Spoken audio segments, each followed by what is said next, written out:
brighten up those already bright mornings. Wheeler, Ollie, and Lecter. Mornings at the Cabin. I love a good change in a liner. Mornings at the Cabin. Good morning. It's Wheeler and Lecter with you. Ollie is on assignment in Dubai. He's covering cricket once again. It's kind of his thing. He just loves cricket so much. Now, Lecter, you came in this morning and you said, how was your long weekend? I did. Now, very standard. They're very standard greeting on the first day after a long weekend. And I asked you, there was a long weekend? You had a long weekend? If it helps. If it helps the break, you mean? Like if it helps us have this conversation, you had a good long weekend? Or you had one, period? It would help if I could finish. Oh, yeah, of course. I'm sorry. If it helps. Yeah.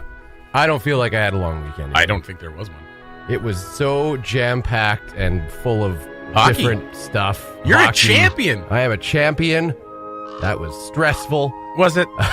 Well, it was stressful getting there. I saw you drinking out of a cup. Yeah, well, that's what you do. A big when you're old a champ, cup. right? That's right. When you're a champ, you drink out of cups. That's right. If you're not a champion, put down that cup. You find a cup, put some liquid in it. That's right. And drink out of it. Yeah. Does that make you a champion, though? That does. Yeah. Oh, all right. Well, anyone could do it. anyone could drink out of a cup, bro. Anyone could be a champion. Just set your mind right. And of course, Easter weekend, and it was Nicole's birthday this weekend. Of course too, it was. So there And was a lot going on. I was happy to be able to make it out to the fire for a couple hours. That was nice. I was happy to be able to make it out No to the doubt. fire. Long weekend.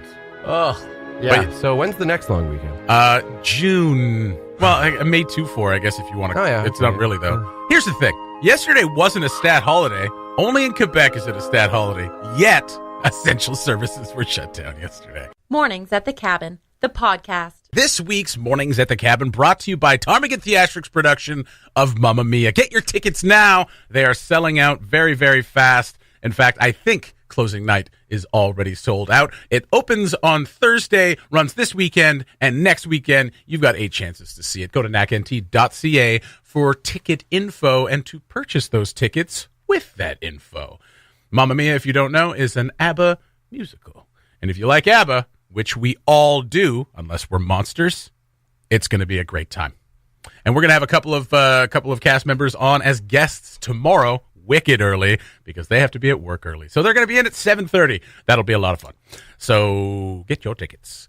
Lecter, this past weekend was something that some Yellowknifers refer to as the Purge. It's the party to end the winter. It's the biggest hockey tournament of the season. Mm-hmm. Tell us all about your championship run. Wait, I spoiled the end. Tell us all about your championship run. Damn it. Well, if they heard the intro, That's right. it was already ruined. Well, people kind of tune in and out. So the Weaver and DeVore Marauders are 3-time champions. Yes. They might be more than that. I mean, this is the 39th edition of the First Air Tournament. So I'm sure they've won a few times before that, but 3 years in a row, the hat trick. See, okay. Yeah, and this is a huge natural hattie. So this is a pretty huge tournament. How many teams in this tournament? Because there's a few divisions as well, right? Yeah, there's several divisions. I don't know exactly how many teams were involved in it, but 6 teams in the A division. I imagine somewhere around that in each other division. So probably around 20 teams. Some came from out of town. There was a team. Actually, I think the team that won the B division was from Dawson Creek, BC. Oh, that shouldn't be allowed. They unfortunately beat the team from Iqaluit, who we were all cheering for, of course. There's a movie in there somewhere, I think. Probably, yeah. If they had won. No, if you lose. You've never seen Mystery Alaska? They lose in the end. Oh, I forgot about that. Yeah, it's a good movie. It's depressing. Go ahead. Anyway. Anyway, yeah, lots of teams come in from out of town.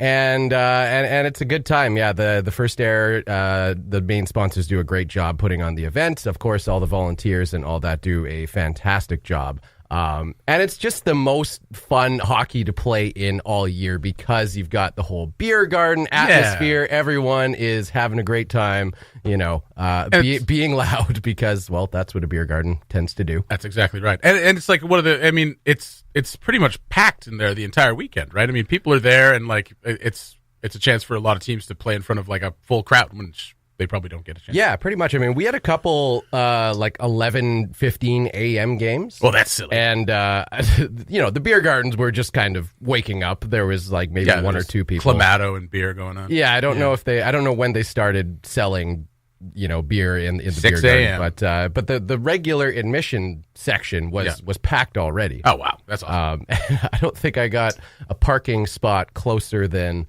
about 2 football fields away from the range. So a lot of walking, and a lot of hockey, and a ton of fun. Yeah, it was a great weekend, as it always is. And it always sounds like a good time. I didn't make it over there this year, and have never made it over there. I guess I'm not a true Yellowknifer, but this is why you feebly defended it last year against Ollie when he was trashing the tournament. He was trashing the tournament, and he's not here today, so he can't trash. And let's just wait to see if he chimes in on Skype. No, and we're good. We're good. But I mean, this is something that people get excited about, like leading up to this all year, and it does kind of blow out the tanks for winter. We're heading into spring now. It's raining, by the way. It's 2 degrees, and and like I've seen some people call it the Purge, which leads me to believe there's all kinds of sexy shenanigans at this hockey tournament. Probably, yeah. I've never heard that term before, but obviously you are born and raised in Yellowknife. You are in a happy relationship. You are not allowed to participate in this Purge. That's true. Yeah. Well, you are. I mean, depending on whether or not you guys have had that conversation. But I know a lot of people that have met their significant others here. I saw a buddy of mine from high school posted it, like, back to where it all started, and it was like 7 years ago, and it's supposed to him and his lady. They now have kids, and so this is a spot romantically, emotionally, physically, obviously, for Yellowknifers to kind of just let it all hang out. Well, it's just kind of it's a tradition now. Easter weekend, it's kind of what's going on in Yellowknife on Easter weekend. I was talking with DJ Synergy the other night before our final game, and he was saying, you know what, I had a whole day planned today. Was going to do this, was going to go to Canadian Tire. Why would you make plans? Sunday. I don't know. Why would you make plans during the weekend like that? I think he was trying to be a responsible adult. Oh, come on. He's like 26. Yeah. He's not even an adult yet. No. And he just found himself in the beer gardens, just kind of stuck there watching hockey. I like that. That's the way it goes. I like that kid. Yeah. I mean, I think I definitely will try to get out there next year. Congratulations to all the participants. Congratulations to you, bud. Your team has won 3 years in a row. You got 2 rings yourself. Yeah. What are you going to do now that you're a champion? Oh, where do you go from here, right? Edmonton? I guess I try to go for my personal hat trick. There you go. 4 in a row for Wheeler? 4 in a row? Is that a personal hat trick? Well, I wasn't here last year, so. Yeah. Lecter hat trick. I only got 4. 2, though. No, that's fine. That's right. Right? That's right. Yeah. That would be awesome. So you're skating the cup around, and someone comes up to you. We should do that next year. Cabin Radio, now that you've won the championship, where are you going to go? I'm going to Edmonton. Woo! Woo! Already where the first air flies. Yeah! I would like that to be kind of the Cabin Radio's future with the first air tournament. Is broadcasting the tournament, the entire thing. Yeah, yeah. I think that would be a ton of fun, and just one of those big lofty goals we're going to hold up in front of ourselves. That's what we do. We throw it down there and we see what happens after that. That's right. I would love to do that, and I just want to be a part of this Purge, for goodness sake. I don't get invited to the Purges on the houseboat. I want to get invited to this hockey Purge. The only thing about it is I would love to play in it, and I just can't. I can't play hockey. If you go to a play and you see someone like I'd love to get up on stage. That's for me, right? But if I watched hockey, I'd be like, I could play, and then I start with the Cabin Radio slow pitch team. That's what I will this summer. And we'll go from there. All right. Congratulations to all the participants of the first air tournament, and if you're having babies in 9 months, congratulations too. Mornings at the Cabin, the podcast where we cut out all the great music and you're left with the rest. This Mornings at the Cabin, brought to you by Mornings. Now, it's brought to you by Tom Rigan Theatrics production of Mamma Mia, which kicks off on Thursday evening at 7:30. You can get your tickets at nacnt.ca. If you don't know Mamma Mia, you will now, because it is the ABBA musical. There are like 50 to 60 to 80 people in this show, and it's going to be a wonderful, wonderful time. Huge cast, and we got a couple cast members coming in on tomorrow morning? Yes, tomorrow morning to talk about it before they go to work. I told them that when they were coming in, they're like, that's early. And I said, well, that's the morning show. That's life. That is life. Life is early.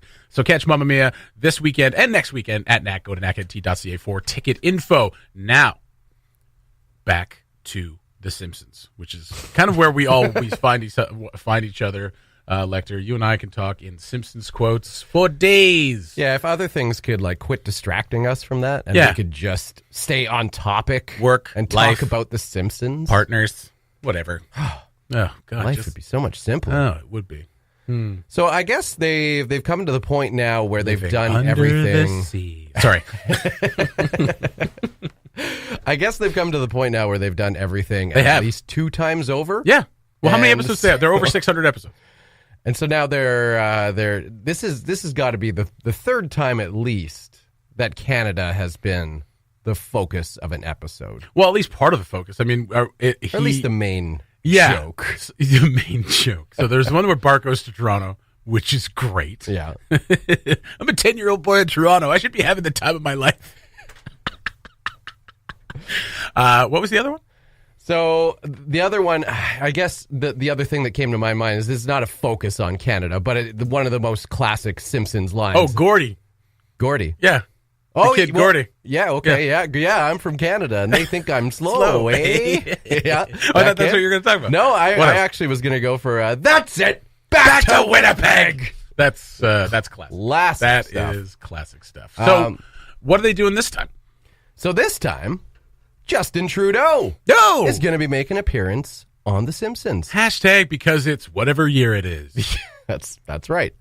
Not going to be voicing himself. Apparently, Unfortunately. they were invited to do so and politely declined. I think they saw the writing on the wall because these episodes do take still like 6 months to make. Even though they're done on a computer, they take a while.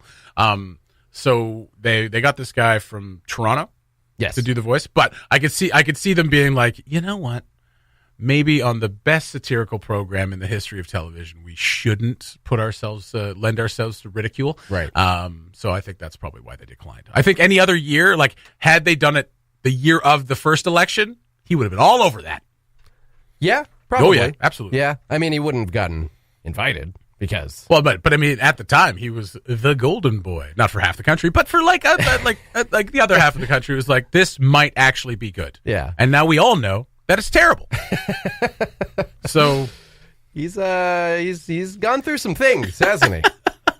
yes, Yeah. yes, he has made some promises that have not come to fruition. Yeah, I think politically and diplomatically, maybe considering he has been referred to once or twice as the selfie king. Yes. Loves the spotlight, Loves it. to photobomb just randomly. He just winds up at these places with, professional camera crews. Well, I mean, there is a professional camera person following the prime minister at all times. Oh, really? Yeah, absolutely. Oh, you have to document the life. I was being serious. I thought it was all just Well, I think happenstance. there is. I mean, there's a huge team with him. There's probably someone taking pictures constantly.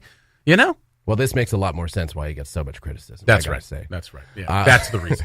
Yeah, so they took a pass on this one, and like you say, probably the right decision, just politically, diplomatically, that sort of thing. Lucas Meyer is the gentleman who is going to be voicing Justin Trudeau. Apparently, he is a writer, a journalist in Toronto. And apparently, not long ago, just decided to make a video about a few impressions he does. Yeah. And it gained some traction on YouTube. He does a Don Cherry impression. He does great stuff. he does Dwayne Casey, which is I've never heard anyone do a Dwayne Casey impression before. Oh, always good when a white guy mean, impersonates a black a person. little- Always above board. A little obscure outside of Canada for sure. What else does he do here? He does a Gary Bettman impression. Again, right on point. Dr. Phil. Again. We can all get behind that. Yes, we can. Gordon Ramsay, which just you yell in a British accent. Yeah, I think everybody's got a Gordon Ramsay. It's like everybody's got an Arnold impersonation. Yeah. To add to that, James Earl Jones. What? Christopher Walken. God. And I mean, of course, Everyone's got a Walken. Everyone does a too. Christopher Walken. Not everyone has a James Earl Jones. I'll give him that. That's true. Yeah. Although Unless I you have just do it I have down. my James Earl Jones let's hear it. impersonation, which is also a Simpsons reference. Okay, let's do it. because he plays Sarek the Preparer in Halloween, the Halloween special #1. Remember they get abducted and how to serve 40 humans. Yeah. So so they sneak into the go room, and he is the voice of the alien. Yes. Okay, I'm just kind of setting the scene. Okay. And he speaks with a lot of saliva in his Yes. mouth. And this is not a great James Earl Jones. This is a great Sarek the Preparer. Ah. All right. This will give the humans the perfect flavor. Yeah, it's very good. It's pretty good. It's pretty good. That is pretty good. And not enough saliva. This will give the humans the perfect flavor. Yeah, it's very good. Thank you. Slow clap on that. Very good. Very good. So when is this episode airing? It doesn't really say. I mean, this is the thing, right? You do these episodes, and I think it's actually this week. Oh, is it this week's? That's why they were talking. Yeah. That makes sense. Yeah. So the Trudeau character briefly talks to Lisa in a scene, and I wonder if Lisa gives him like a quizzical look, like, "You're full of it." Lisa's good at that. She is. She sees right through people. Absolutely. Well, they drew him well. I mean, he's got a bit of a Mr. Burns nose thing going on, but which I think a few people would be. Yeah, okay, yeah, that works. Yeah. But the episode is titled "Doe Canada," which is pretty easy. That's a bit on the nose. But great. Surprised they didn't use that before. To be honest, should we hear some of this guy's impersonation? Yeah, why not? All right, let me turn this up. Let's see if it's any good. Although he's got a manner of speaking. I don't know. It's tough. Let me hear. Let's hear it. Bien sûr. Well, that's funny. As I've said many times, we've had a thorough and cooperative relationship with the ethics commissioner. Let me reorder. Throughout this entire process, and we look forward to being as transparent and as cooperative as possible. All right. Well, he's got the uhs down. Yeah. Because that's the key to a Trudeau impression. Just kind of losing your place all the time. It's very odd. He's got a lot on his mind. It's a very odd affectation. That's why he has to reorder. But well, that's the thing. I mean, is it okay? And here, just go off on a tangent for a second. Is that something that like a PR person put in his ear? Like, what we like the way you talk, but if you want to talk to people who are younger than you, you have to break it up with a lot of nonsense. Because like we don't really like talk like well. So it's a pretty spot on impression. It's not bad. I'll give him that. The voice, I feel like, could be a little. Trudeau has like a very like kind of silky smooth. He does have a bit of voice. Yeah, but the the pacing is bang on. It kind of reminds me of you remember Fred Armisen's Obama impression? Oh, it's terrible on SNL. It was a terrible impression. It sounded nothing like Obama, but the pacing was bang on. It was pretty good. That's kind of what this reminds me of a little bit closer to actual Trudeau. But you know what? Good on him for putting himself out there. Obviously impressions they're very subjective. Some people could think, that's bang on. Others are like, it could have been better, like me just now. But he put himself out there. He's getting a break on The Simpsons, and who knows? He could have a pretty good career doing voiceover work after this. So probably not. Good on Lucas. Yes, well done, Lucas. We're all behind you here at Cabin Radio. You don't sound like you're behind Lucas. One thing before we get off of this, you did say Silky Smooth Trudeau, which made me, for whatever reason, think of a breakdown in the middle of an R&B song where, where the guy goes, "Girl, I want to put you on the couch," or whatever, like says that like the romantic interlude in the middle of a Boyz II Men song. Right. But it would be Trudeau. And he's like, "Girl, I'd really like to open this bottle of Quebec wine and lay you down and perhaps talk to you at length about diplomatic policy." The Mornings at the Cabin podcast was recorded before a sort of live, thankfully not in the studio, audience. Game of Thrones episode 2 of season 8 aired on Sunday. Scott hasn't seen it, but I have twice. It is one of the loveliest episodes. That's the only spoiler I'll give away, because it's kind of setting up everyone dying. Everyone's gonna die. You ready for a twist? What? Have you seen it already? Watched it last night. Whoa! With all your buddies? Yeah. Nice. You know what else? What? Thought it was real boring. Well, it's because you don't care about the characters.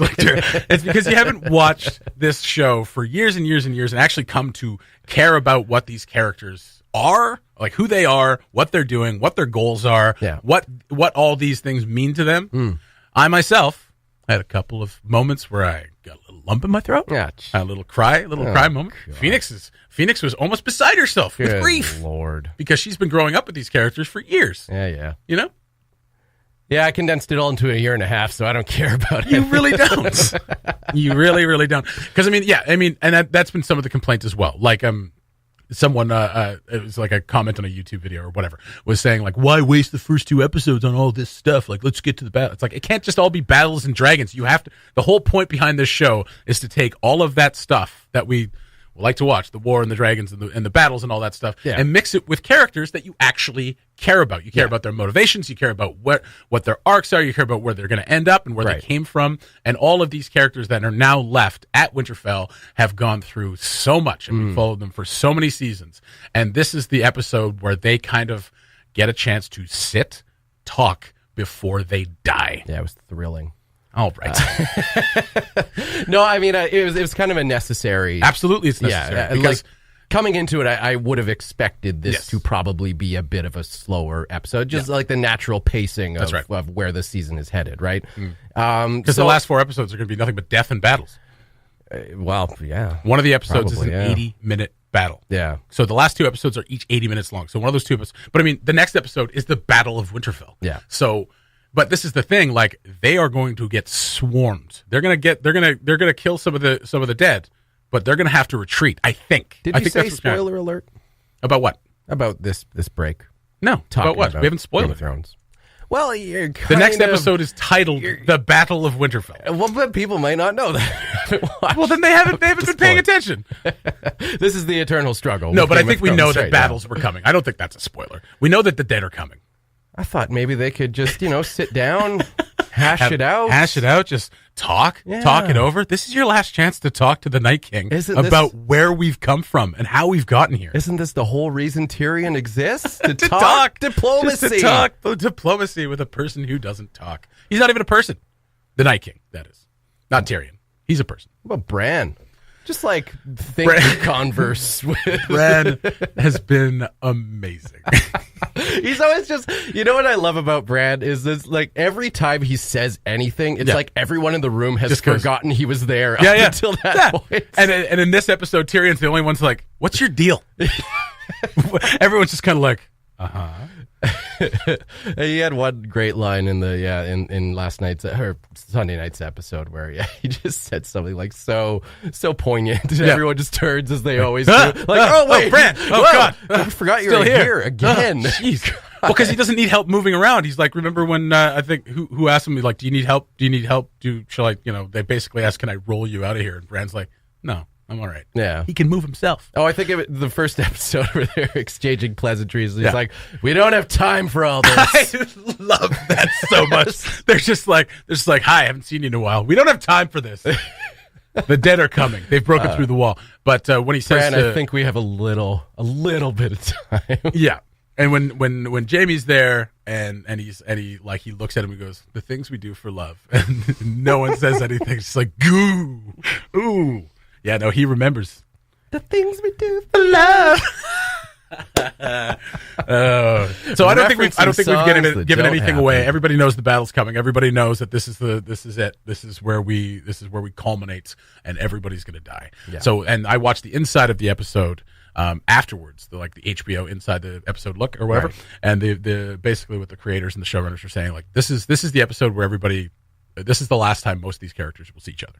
Yeah. Yeah. Which is something that happens at the beginning of the entire series. Yeah. When you watch episode 1, you're like, when you watch episode 1 of season 1, you're like, oh, this is the last time, like, Arya and Jon see each other until you see them now in season 8. Right. So from season 1, episode 1 to season 8, episode 1, they don't see each other. Yeah. Which is what made their reunion so great, but actually so underscored by the fact that there was no music. Yeah. I think what made it, like I said, I realized it was a necessary episode to the pacing of the season. Yeah. Like you needed to have an episode before the battle starts, for everyone to make amends, to, blah, blah, blah, blah, blah. But I think the thing that kind of made it a little bit on the boring side for me was that there was no jumping out of Winterfell, like to go elsewhere. No. To see what else is up. Well, because this is where the first huge battle is going to take place, right? Like the dead took Last Hearth, and like there was only the one family there because they just decided to stay, right? Or no, the Umber kid went to get his family to come back, and it was already too late. Yes. And the Glovers, they're going to get rolled over too because they didn't come to Winterfell. Right. But now there's like 80,000 people at Winterfell, which, I mean, is not translated very well on the screen, but there's like 80,000 people at Winterfell, so this is the first major battle against the dead. Right. So you have to work up to that. And you have to, and like this is Just one scene of Cersei just brooding, I don't think we need to. drinking and brooding. Well, I mean, where's the That was Night a King good going? scene. Oh, Where's the Night King going? oh, looking for Bran.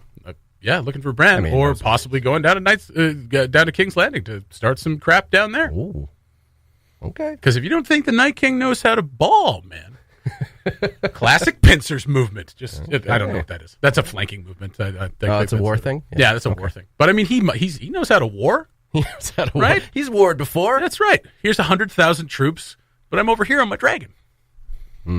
I'm very excited to see what happens. I don't think I've been this excited about a show. Just like kind of thinking about what's going to happen because I mean I don't think there's anybody that kind of knows No. what's going to happen. Well, someone knows. Someone does. I mean they do. But let's not talk to them. No, let's not talk. Yeah. All right. GOT episode 2. I don't think we gave anything away. There's a battle. You knew that was coming. Don't get angry. # resting Bran face. The Mornings at the Cabin podcast. Lecter, an interesting thing happened yesterday. Jennifer, friend of the show, Jennifer Pagonis, tagged Ollie and I in a little post with a picture of a dude sitting on the rocks on Old Airport Road, and just kind of has a sign that says "Kids these days." Now he looks like Jerry Garcia. It also possibly could be a younger person in a wig and beard combo. Judging by the picture, it's not very clear. I tried to get out there right after work. Person was gone. But the man, whose identity is not known, appears seated on an old chair with a beverage and a snack, his large placard propped in front of him, facing traffic. I don't know if anybody got up there to interview him. That was my plan, was to climb up on the rocks and ask him what the hell he was doing there. Right. But didn't get a chance to do that. But we did put it up on cabinradio.ca. If anybody knows who this person is, we would like to know, or like at least them to call in and give us a rant about kids these days. What is it about kids these days? How long do you think he was sitting there? I don't know. A while. I mean, it was warm yesterday. So It was, yeah. It was T-shirt and pants. It was a great day to hang on some rocks and That's right. Distract drivers. make an obscure sign no one's quite sure about. I think maybe his message was that we all just need to read our own into this. That's right. Kids these days. That's right. Exactly right. What about kids these days? He is forcing us to look inward. Yes. At our own kind of, maybe our muddled existence. Maybe it is, right? Maybe we're not paying enough attention to the kids. Kids these days are going to do all the things that our generations were supposed to do but didn't. Yes. Right? They're going to change the education system. They're going to change healthcare. They're going to change climate change. Change is good. Maybe this supposed old man is actually a kid Actually, a 16-year-old in boy. disguise. In disguise. Yeah. Possibly. Or Like, girl. what about the kids? What about these kids? Kids these days. Think about it. Kids these days. I got to agree with him. Yeah, right? Me too. Kids these days indeed. They're killing it. They are crushing it. It's true. You got 16-year-olds organizing mass protests in Alberta. That's right. And Ontario. And The new face of climate change is, and I'm terrible at names, is this like 14-year-old girl from Sweden Yeah. who stood up at the conference in Davos. Is it Davos? Yeah, no, that's the night from It's Davos. Yeah. And basically told every rich person there that's in the leader of some country, be like, you're all screwing up. You all are doing terribly. So stop that. Kids these days. Kids these days. What can you do? I like his pants. I do like his pants. I gotta say. I'm thinking that's a wig. So if anybody knows who that is, or if this person is listening, call 867-675-0100. Give us your take on kids these days. And like I said, kids these days are actually gonna change the world. My generation's kids didn't do it. Your generation's kids didn't do it. And I think I was telling you this off the air. I was telling you this off the air. But I was at the BK the other night playing little cards, having some brew. Yeah. And I heard a Gen Xer talking with his friends. Now, he may have been being jocular, but he says, as a Gen Xer, ... And he went into something. And I don't think he was being serious or smug like Generation Xers are. But I wanted to say at the end of as a Gen Xer, I wanted to be like, as a Gen Xer, you should sit down and shut up. You guys had a great chance to do all the stuff that kids nowadays are being forced to do, and you didn't. And my generation didn't do it either, but y'all didn't do it. So maybe we should all sit down, shut up, Yeah, have a coffee, that's right. Put up a sign. that says kids these days. Kids these days. Kids, comma, these days. Well Wait, said, that old does- man. Well said. Well said. Possibly old man on a rock in the middle of Yellowknife, distracting traffic. Go get cabinradio.ca for For an incredibly partial story. an incredibly partial story with a picture that says the man's purpose was not immediately evident. Make up your own story and share it on the Facebook page. 867-675-0100 is the rant line number. Call if you know who this person is or if you are said person. Thanks for listening. Check out more from the show at cabinradio.ca.